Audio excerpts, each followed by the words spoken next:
Bonjour, aujourd'hui je vais vous montrer une méthode simple et efficace pour développer et réduire une expression en utilisant la double distributivité.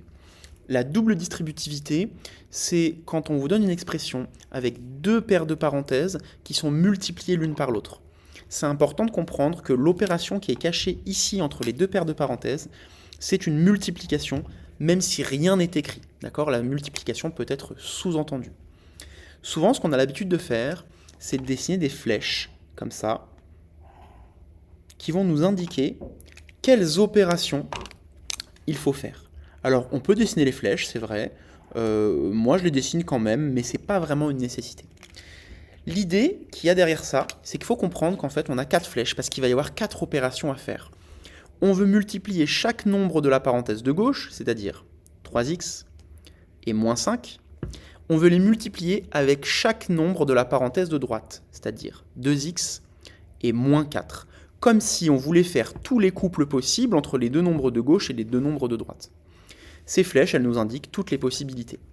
On comprend donc qu'il y a 4 opérations à faire et qu'il y aura donc 4 résultats à écrire ici.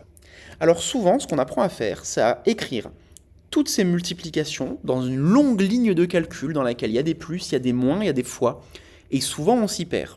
Alors ce que je vous propose de faire, c'est d'utiliser une autre méthode dans laquelle on va sauter cette étape de calcul, et en fait on va avoir juste moins de chances de se tromper.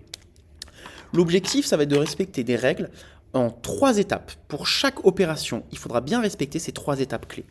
La première, ça va être de regarder le signe du résultat. C'est facile le signe, hein. Si vous avez 2 fois le même signe, ça fait plus. Si vous avez 2 signes différents dans votre multiplication, ça fait moins.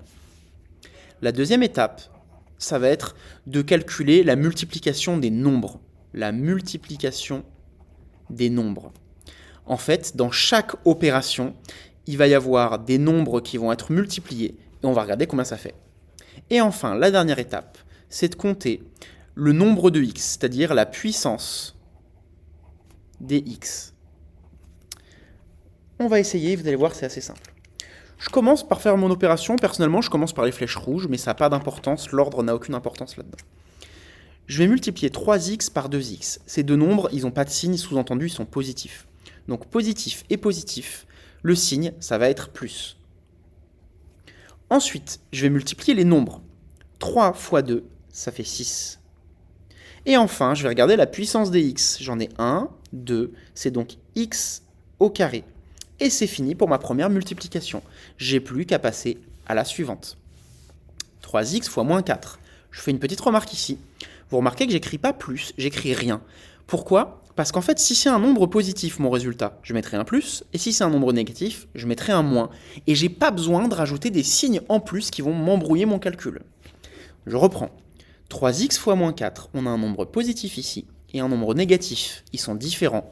C'est donc un moins. C'est ma première étape. Deuxième étape, on multiplie les nombres. 3 fois 4, ça fait 12. Et enfin, je vais regarder la puissance des x. J'en ai un ici, j'en ai pas là, donc c'est juste un x simple. Je continue, je passe aux flèches vertes. Moins 5 fois 2x, le signe, première étape. Moins et plus, ça fait donc moins, c'est des signes différents. Ensuite les nombres, deuxième étape. 5 fois 2, c'est donc 10. Et enfin, je compte la puissance des x, c'est ma troisième étape. Rien, et ici un x, donc on est sur du x normal. Dernier calcul, moins 5 fois moins 4, le signe négatif et négatif, ça donne donc un signe positif. Ensuite, 5 fois 4, ça fait 20. Et les x, il n'y en a aucun. Vous voyez que finalement, c'est assez simple, et j'ai pas écrit cette ligne de calcul ultra compliquée qu'on a l'habitude d'écrire. Ici, il va falloir ensuite réduire l'expression, mais ça tombe bien, c'est le plus facile. Si vous n'êtes pas trompé, vous avez forcément un nombre en x carré, un nombre sans x, et vous avez normalement deux nombres avec des x. Et c'est ces deux-là qu'il va falloir réunir. Alors je fais remarquer que le plus en début de ligne, il n'est pas nécessaire. Je peux écrire simplement 6x carré. J'aurais pu ne pas le mettre dès le début.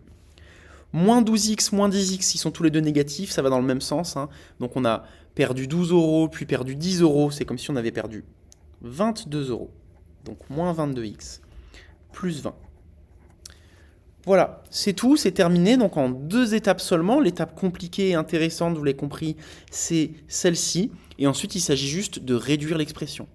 Vous pouvez voir si vous avez compris avec les 2 petits exercices que je vous propose ensuite et que je corrige très rapidement à la fin de la vidéo. Donc vous pouvez mettre en pause si vous voulez essayer de les faire. Voilà, et maintenant je vais les corriger en version rapide.